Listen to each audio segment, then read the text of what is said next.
دیدارم منیش قویا دادم زور بقرارم منیش قویا دادم زور بقرارم قال الكوا مجنون كوا دارك قال الكوا مجنون كوا دارك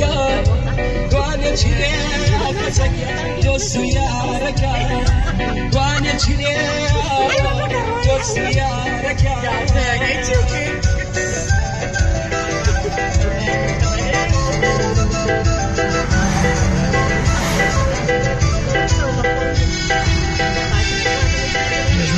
Nou zitten we samen met elkaar leren.